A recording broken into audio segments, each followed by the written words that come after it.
నీకు దేవుని దగ్గర ఘనత కావాలా, మనుషుల దగ్గర ఘనత కావాలా?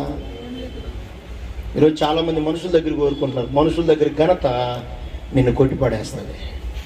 యోసేపు మనుషుల దగ్గర ఘనత పొందుకోలా, దేవుని దగ్గర ఘనత పొందుకున్నాడు కాబట్టి దేవుడు యోసేపుకు తోడై ఉన్నాడు.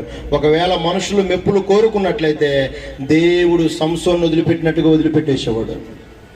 ఎస్ఆర్నో? సంసోను దేవుడు వదిలిపెట్టాడా? వదిలిపెట్టలేదా? ఎప్పుడు యెహోవా ఆత్మ సంసోను విడిచినో ఎడబాసెనో సంసోనికే తెలియదు. సంసోను ఫిలిష్తీయుని మీద పడుతున్నారు లే అనగానే ఎప్పటి ఎట్లు లేచి విరజిమ్ముదని అనుకున్నాడు, కానీ బలం లేనందువలన అక్కడికక్కడే కొప్పుగూరి కింద పడిపోయాడు. ఈరోజు చాలా మంది జీవితాల్లో దేవుని ఆత్మ వెళ్ళిపోయింది. రక్షణ ఉంది, ఆత్మ లేదు. బ్రదరు, రక్షణ ఆత్మ వేరా, రక్షణ వేరా? బైబిల్లో ఒక మాట ఉంది, పేతురు ప్రసంగించినప్పుడు మూర్ఖులైన ఈ తరము వారికి మీరు వేరై రక్షణ పొందండి, పాప క్షమాపణ నిమిత్తం ప్రతి వాడును యేసుక్రీస్తు నామమున బాప్తిస్మం పొందుడి, అప్పుడు మీరు పరిశుద్ధ ఆత్మను వరం ఆయన తీసేసుకుంటాడు, కానీ రక్షణే ఉంటుంది. నీకు అర్థమవుతుందా? బాప్తిస్మం పొందుకున్నాక వచ్చింది ఆత్మ, పొందక ముందు వచ్చిందా? యేసుక్రీస్తును బాప్తిస్మం ఇచ్చి యోహాను నీళ్ళలో ముంచి లేపగానే ఆకాశము తెరవబడి దేవుని ఆత్మ పావురు రూపకంగా ఎప్పుడొచ్చింది? ముంచినాకు వచ్చిందా, ముంచక ముందు వచ్చిందా? ఇది గుర్తుపెట్టుకోవాలా బ్రదర్. ఒకసారి పరిశుద్ధాత్ముడు వస్తే పాడు బ్రదర్, మీ చుట్టమైంది పోడా? సంసోను పోయి వ్యభిచారం చేస్తుంటే పోడా? చాలా మంది సీక్రెట్గా ఫోన్లో మాట్లాడుతుంటే పోడా? చెప్పండి. సీక్రెట్ షాకింగ్ చేస్తుంటే పోడా? ఆ ఊరు చోట్ల పక్కన ఎమ్మడికప్పుడు డిలీట్ చేసి పండుగతాం, మళ్ళీ ఎరగనట్టుగా ఇంటికి వచ్చి కూర్చుంటాం. రహస్యమందు చూసి నీ తండ్రి నీకు తోడై ఉన్నాడు, ఆయన మాత్రం అన్ని చదువుతూ ఉంటాడు. స్తోత్రం చెప్పు. అన్ని చూస్తూ ఉంటాడు. శత్రువు లేవడం చూస్తాడు, నువ్వు చేసే ప్రతి అడ్డమైన పనులు చూస్తాడు. అందుకే ఫలించట్లా. అందుకే దేవుడు ఏం చేస్తాడు తెలుసా? ఈడు నా ఓడి కాదు కానీ ఒరే సైతేనా నువ్వు ఈయన తగులుకోయిక అంటాడు. వాడు వచ్చి రోజు దబిడి దిబిడి ఇక మనకి నిద్రపోనీడు.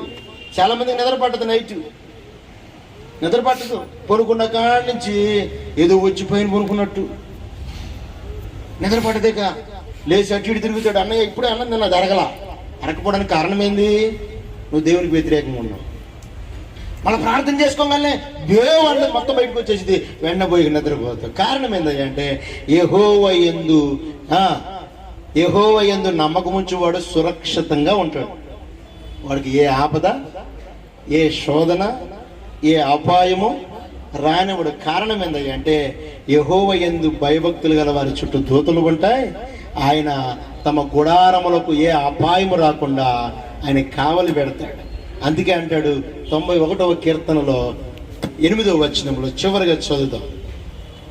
91వ కీర్తన 8వ వచనం. నీవు కనులారా చూచుచుండగా భక్తిహీనులకు ప్రతిఫలం కలుగును. యెహోవా నీవే నా ఆశ్రయమని. అదేనా? నీవు మహోన్నతుడైన దేవుని నాకు. అదేనా? నీకు అపాయమేమీ రాదు. అది ఏ తెగులు. 91:8 నేను చదివింది. అదే చదువుకుంటారండి. 8. నీవు కన్నులారా చూచుచుండగా. 7 నుంచి చదవండి. 7 నుంచి. ఇది ఎవరో తెలుసా? దేవుని యొక్క కృపలో ఆయన రెక్కల కింద దాచబడిన వారికి మాత్రమే ఇది వర్తిస్తుంది. నీ ప్రక్కన 1000 మంది పడినా, నీ కుడి ప్రక్కన 10,000 మంది కూలినా అపాయము నీ యొద్దకు రాదు. నీవు కన్నులారా చూచుచుండగా భక్తిహీనులకు ప్రతిఫలం ఇవ్వడం.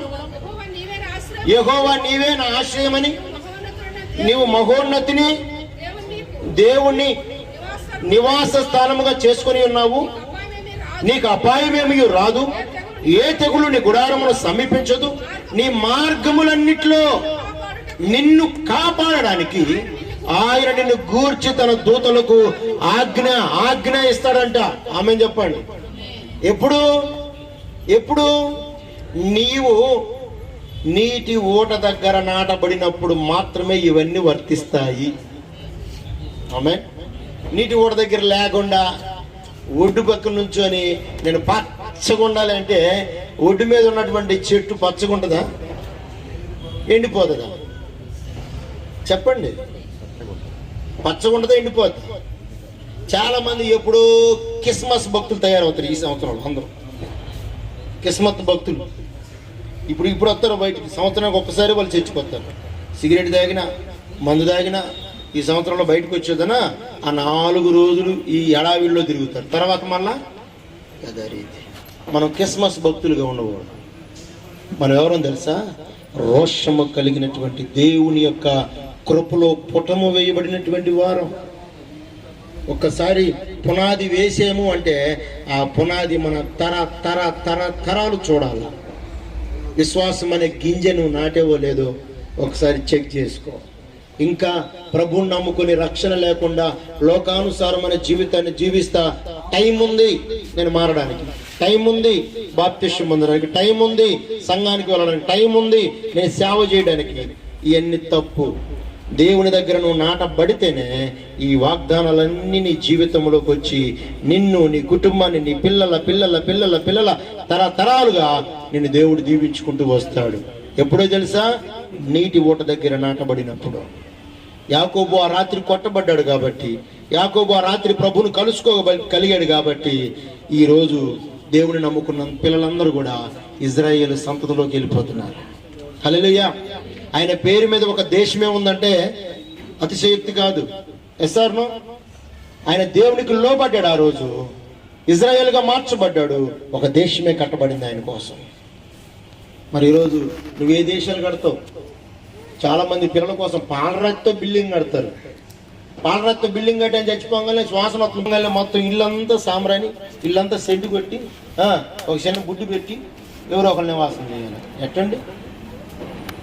జాగ్రత్త. ఎన్ని కోట్లు పెట్టి నువ్వు ఇల్లు కట్టినా, ఎంత కోట్ల రూపాయలు సంపాదించినా క్రీస్తు నీవు జీవితంలోకి చేర్చుకోకపోతే, క్రీస్తును నువ్వు అనుసరించకపోతే, క్రీస్తును సొంత రక్షకునిగా అంగీకరించి నీ హృదయాన్ని దేవునికి ఇచ్చి నీ జీవితాన్ని పరిమళంగా మార్చుకొని ప్రభు కొరకు నిలబడకపోతే నువ్వు ఇన్ని సంపాదించినా గుడిసున్నా. ప్రభు అంటాడు, వెర్రివాడా. ఒకడంటాడు,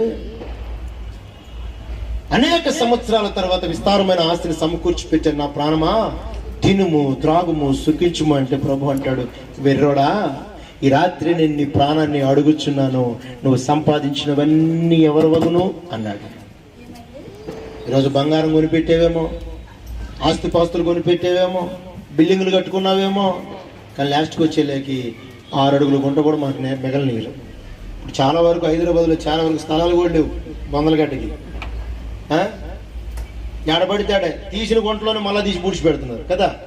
ఎస్ఆర్ను పెట్టిన సమాధిలోనే మళ్ళా తీసి. అప్పట్లో కూడా అదే జరిగింది. ఎలీషా కాలంలో ఆయన బొందలోనే మళ్ళీ బొంద వీటి మళ్ళా పెట్టేలేకి చచ్చిపోయిన వాళ్ళు లేచి నిలబడ్డాడు. ఆయన ఎముకు గుచ్చుకోగలడు. ఎస్ఆర్ను అర్థమవుతుందా?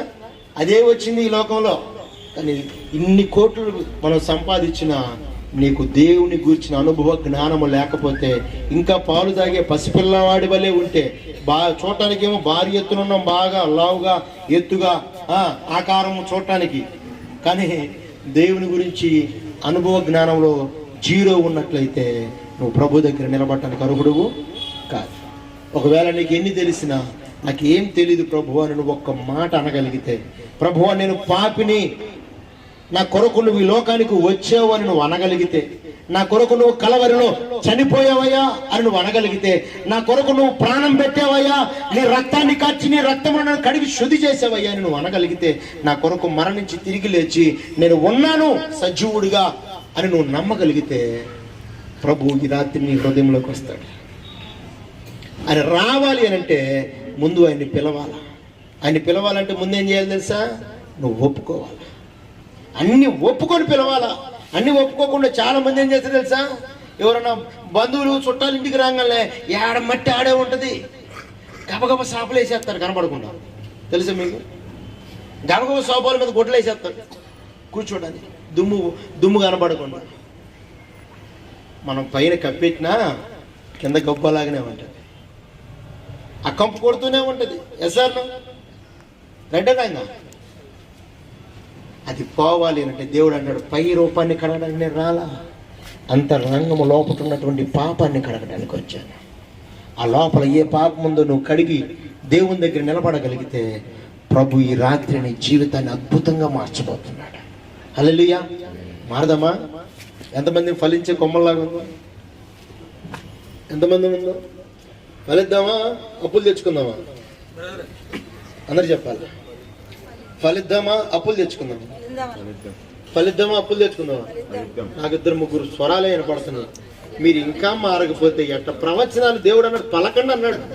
మీరు స్వరం ఎత్తి పలకండి అన్నాడు. పలకండి. పరిగెత్తామా? నాకేది అట్టెన పడుతుంది. పరిగెత్తుతాం. సువార్త అంటే పరిగెత్తుతాం, దేవుని మాటలంటే పరిగెత్తుతాం.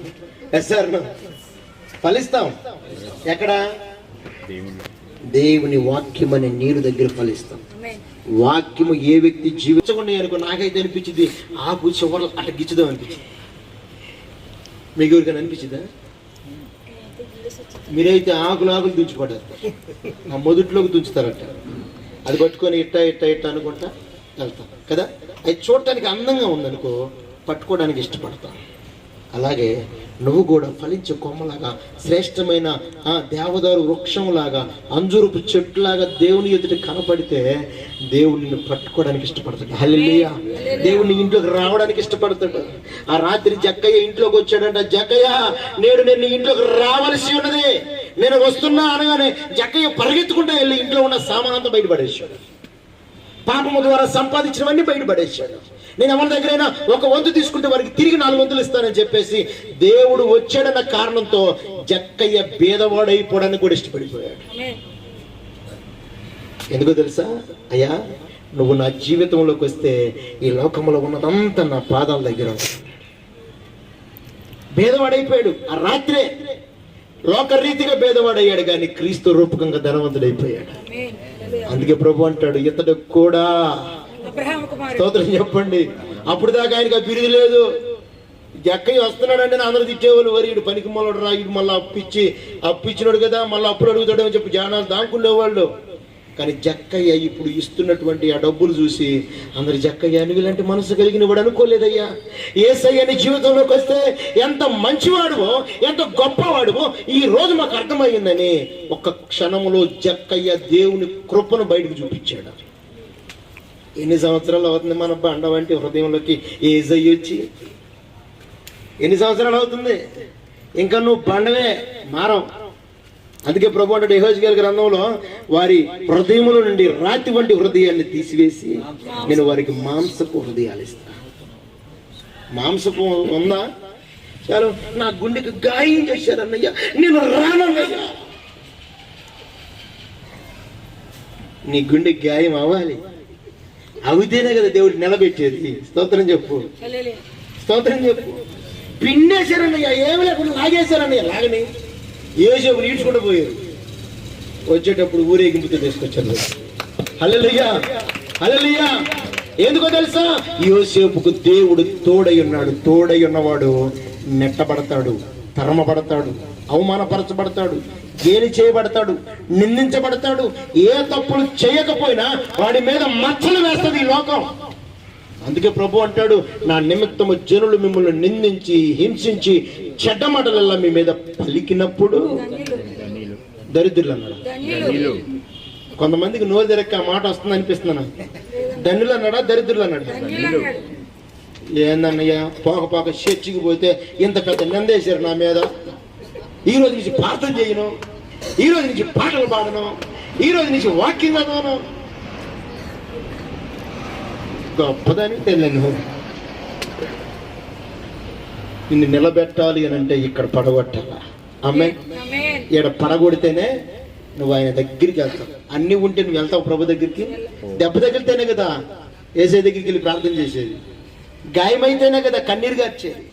నిందిస్తేనే కదా ప్రభువా నా నిందను అనేకుల ఎదుట నేను ఎలాంటి వ్యక్తినో బయటకు చూపించు ప్రభువా అని నువ్వు అడగగలుగుతావు. అది లేకుండా ఆయన దగ్గరికి రా. రోజు ఏం చేస్తుంది తెలుసా? పెజ్జాలు బరకలు తెచ్చుకొని బాగా తినేదనా కమ్మగా పండుకుంటాం. ప్రార్థన చేయవా అంటే ఒక అమ్మాయి నాకు ఫోన్ చేస్తూ ఉంటుంది, ప్రార్థన చేసుకుంటున్నావారా చెల్లె అంటే, అన్నయ్య చేశాను అన్నయ్య. చేసేవులు కొనుక్కొని తప్పుడు కప్పుకొని స్తోత్రం చెప్పండి. లేచి ఏ గుంజం చేసుకుందామని అర్రే తినేసాను కదా మళ్ళీ ఏమి లేస్తామని చెప్పి పొనుకొని నిగడదాన్ని దుప్పటి తలకేసుకొని దోమలు కొడతాయని అప్పుడు 2 మాటలు, దేవా అనుకోకుండా పొనుకున్నాను ప్రభువా, నీకు స్తోత్రం, నన్ను పొద్దున్నే లేవు ప్రభు అని ప్రార్థన చేసేదంట. 3 గంటలకు అలారం మోగిద్ది, ప్రభువా కసేపాగి లేస్తానంటదంట. తెల్లారు 6:30 అవుతుంది. ఇక్కడున్న ప్రతి ఒక్కరు అనుభవాలు ఫేస్ చేసిన వాళ్ళు. Yes sir no. 3 గంటలకు లేద్దాం అనుకుంటే 2 మాటలు కళ్ళు మూసుకోగానే తెల్లారి 7 అయింది. రైటర్ రంగా. అందుకే ఇదే అనుకూల సమయం. దినములు చెడ్డవి గనక సమయమును పోనివ్వక సద్వినియోగపరచుకో, అజ్ఞానుల వలె కాక జ్ఞానము కలిగి నడుచుకొని ఏపీఎస్సి పత్రికలో మనకు రాయబడ్డది. ఎప్పుడు దేవుడు నీకు సమయాన్ని ఇచ్చాడో అప్పుడే లేచి నువ్వు గిన్నెలు తోముకోవాలా, నువ్వు కాళ్ళు కడుక్కోవాలా, నువ్వు స్నానం చేయాలా, నీ హృదయాన్ని కడుక్కోవాలా, వాక్యాన్ని చదవాలా. ఎప్పుడు దేవుడు నీకు అనుకూల పరిస్తే అప్పుడే నువ్వు పని చేసుకోవాలా. ఈ తిన్న గిన్నెలు 2 రోజులు కడుగుతానంటే ఇల్లంతా స్తోత్రం చెప్పండి. ఏ రోజుకి ఆ రోజే గిన్నెలు కడగాలి, ఏ రోజుకి ఆ రోజే, ఏ రోజు చెత్త ఆ రోజు అంతా బయటికి ఊడ్చి మన బజార్కి మున్సిపాలిటీ వాళ్ళు వస్తారు, ఎత్తి ఇసిరి చాలా మంది బిల్డింగ్ల మీద ఇసిరేస్తారు కవర్లో, చూసారా? ఆ రకంగా ఇసిరేయాలి బయటికి మన అపవిత్రత అంతా. స్తోత్రం చెప్పండి. తూర్పు నుండి పడమడకు ఎంత దూరమో తెలుసా? ఆయనకి ఏ రూపులో నువ్వు కావాలో ఆ రూపు వచ్చే వరకు ఏ నిందలని అవమానాలని అవన్నీ కొట్టబడటం ఎందుకయ్యా అంటే, ఆయన రూపులోకి నువ్వు రావాలి అని అంటే వీటన్నిటి ద్వారా నువ్వు తోపుడు వేయబడాలా. ఆమె అవన్నీ జరిగితేనే ఆ ప్రభు నేను వంకగా ఉన్నాను కొడితే అట్ట ప్రభు వంకగా ఉన్నావనే కొట్టాలా. ఆంధ్రం దూలాలు తెచ్చి తలుపులు చేస్తారా?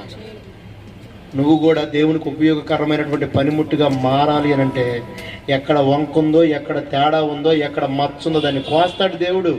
కొయ్యాలంటే నువ్వు ప్రార్థనకు రావాలా. అన్ని బాగుంటే ప్రార్థన చేయవు, అన్ని బాగుంటే ప్రభుని వెతుకోవు. సమస్యలు వస్తేనే ప్రభు దగ్గరికి వెళ్తావు. యాకోబు ఎప్పుడు వెళ్ళాడు దేవుని దగ్గరికి చెప్పండి ఒక్క మాట చివరిగా.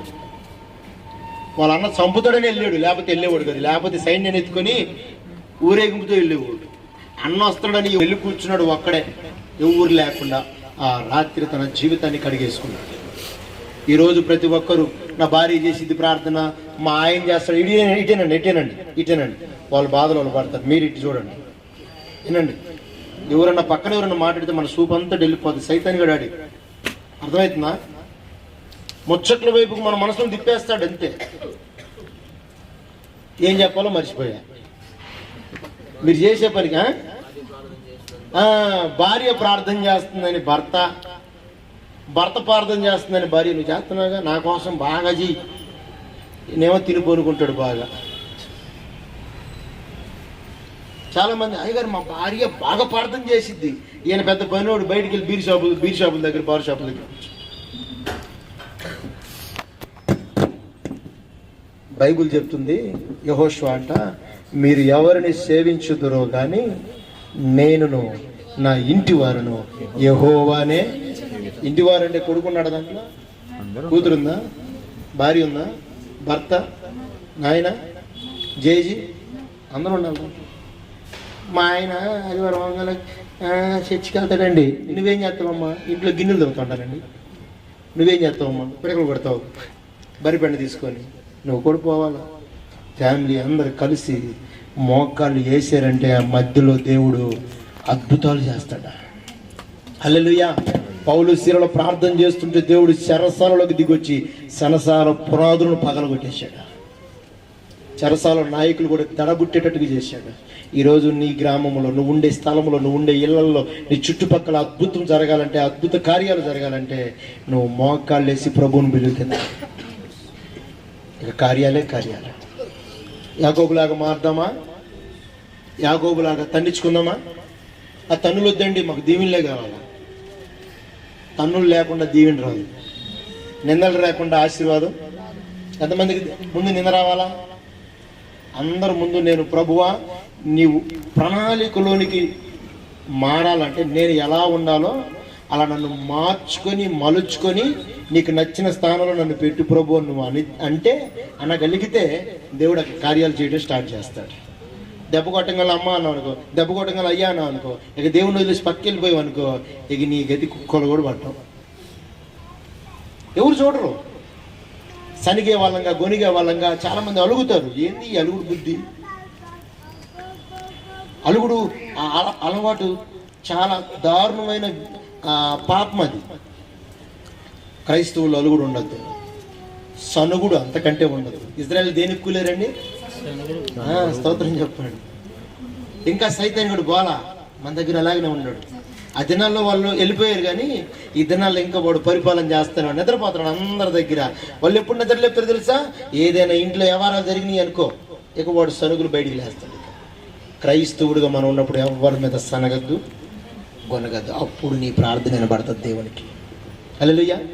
ఈరోజు విత్తనంలా మనం నాటబడదాం దేవుని వాక్యం దగ్గర. ఈ కుటుంబము దేవుని ఎదుట ఫలించాలి. అదే ఫలాలు మన ఇంట్లో కూడా, మన ఇళ్ళలో కూడా. అందరు చెప్పాలా? మన ఇళ్ళలో కూడా. ఎంతమందికి ఫలాలు కావాలి? కావాలా వద్దా? కనీసం రోజుకు 2.5 గంట ప్రార్థన చేయాలంట. చేస్తున్నారు. ఇప్పుడు చేతులు ఎత్తండి గట్టిగా. స్తోత్రం స్తోత్రం స్తోత్రం స్తోత్రం ఎత్తండి గట్టిగా. 2.5 గంట ప్రార్థన. ఆ పరిచయం నాకినా చచ్చిపోయి ఈడ్చుకుంటా పోయినా దేవుని దగ్గర ఫలం గట్టిగా నిలబడుతుంది మనకి. హల్లెలూయా. అందుకే దేవుడు నోవాహుని బట్టి అంటున్నాడు, నోవాహు, ఈ తరము వారిలో నీవే నీతిమంతుడిగా నాకు అగపడుతున్నావు అంటాడు 7వ అధ్యాయంలో. ఈరోజు దేవుని ఎదుట మనం నీతిమంతుడిగా కనపడాలి.